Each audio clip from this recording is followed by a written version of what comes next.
Assalamualaikum warahmatullahi wabarakatuh. Perkenalkan, kami dari 7MB3 akan mempresentasikan hasil kerja kelompok kami yang berjudul pengenalan SPSS. Saya Mariatul Fitria. Saya Silvia Nugrawati. Saya Amtangna. Saya Intan Zulia. Saya Siswandini. Selamat menonton. Sejarah yang pertama, sistem perangkat lunak statistik revolusioner disebut SPSS yang merupakan singkatan dari Statistical Package for the Social Science. Menurut Nihul dan Ben, mengembangkan SPSS dari kebutuhan untuk menganalisis dengan cepat volume data ilmu sosial yang dikumpulkan melalui berbagai metode penelitian. Pekerjaan awal SPSS dilakukan di Stanford University dengan maksud untuk membuatnya hanya untuk konsumsi lokal dan bukan untuk distribusi internasional.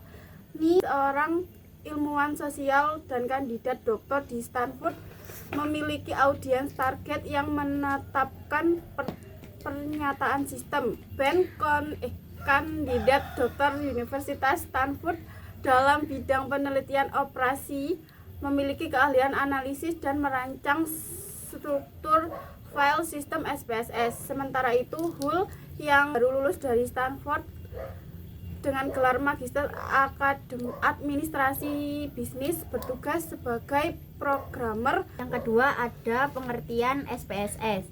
SPSS merupakan kependekan dari Statistical Package for the Social Science. SPSS adalah aplikasi yang digunakan untuk melakukan analisis statistika tingkat lanjut, analisis data menggunakan algoritma machine learning, analisis string, serta analisis big data yang dapat diintegrasikan untuk membangun platform analisis data. SPSS menyediakan library untuk perhitungan statistika dengan antarmuka yang interaktif, sehingga menjadikannya sebagai salah satu perangkat lunak analisis data tingkat lanjut yang paling populer dan banyak digunakan di berbagai universitas, instansi, dan perusahaan. Yang berikutnya penggunaan SPSS. 1. Melakukan riset pemasaran atau market research. 2. Analisis data survei atau kuesioner. 3. Untuk penelitian akademik mahasiswa. 4. Untuk keperluan pemerintah seperti lembaga BPS. 5. Data mining. 6. Untuk pengambilan keputusan suatu perusahaan. 7. Penelitian kesehatan masyarakat. 8. Mendokumentasikan data. 9. Representasi data statistik. 10. Memprediksi suatu kejadian time series. Yang berikutnya fitur dasar SPSS. 1. Statistika deskriptif adalah metode-metode yang berkaitan dalam hal pengumpulan data dan penyajian data sehingga data diperoleh suatu informasi dari data tersebut. 2. Statistik bivariat adalah analisis yang digunakan secara simultan untuk melakukan pengujian antara dua variabel. 3. Regresi linier adalah suatu alat ukur yang digunakan untuk mengukur hubungan suatu linier variabel independen dengan variabel dependen. 4. Identifikasi kelompok. Beberapa metode untuk mengidentifikasi kelompok: analisis faktor, analisis cluster, two-step, Kamean, hierarchikal, dan diskriminant.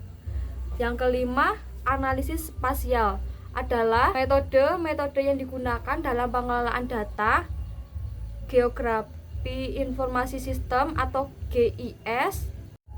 Yang keenam, extension SPSS adalah aplikasi berupa plugin yang dapat diinstal untuk melakukan implementasi algoritma yang dimasukkan pengguna dengan bahasa programming R.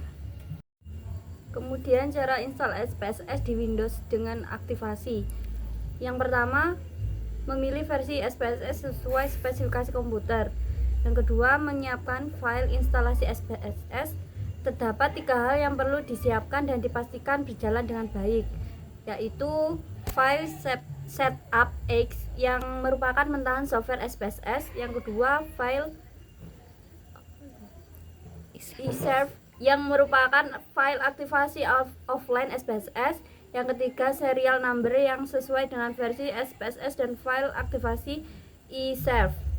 3. Membuka setup X. Setelah membuka file tersebut, tunggu beberapa saat untuk penyiapan pemasangan. Yang keempat, klik next, jendela install Silk Wizard. Yang kelima, setujui, lalu klik next.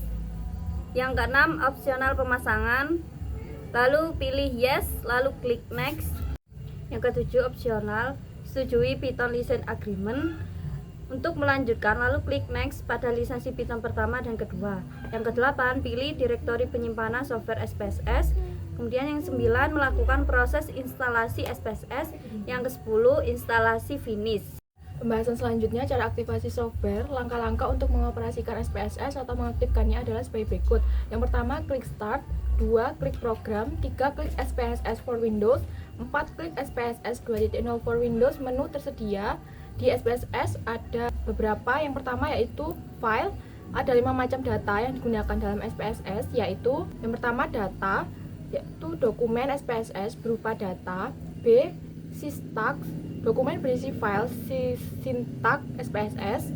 C, output dokumen yang berisi hasil running out SPSS. D, script dokumen yang berisi running out SPSS. E, database. 2, edit, untuk melakukan pengeditan pada operasi SPSS baik data serta pengaturan atau option untuk konfigurasi SPSS secara keseluruhan. 3, view, untuk pengaturan tambahan di layar kerja SPSS serta mengetahui proses-proses yang sedang terjadi pada operasi SPSS. 4, data, menu data digunakan untuk melakukan pemrosesan data. 5, transform, menu transform dipergunakan untuk melakukan perubahan-perubahan atau penambahan data. 6, analisis, menu analisis digunakan untuk melakukan analisis data yang telah kita masukkan ke dalam komputer.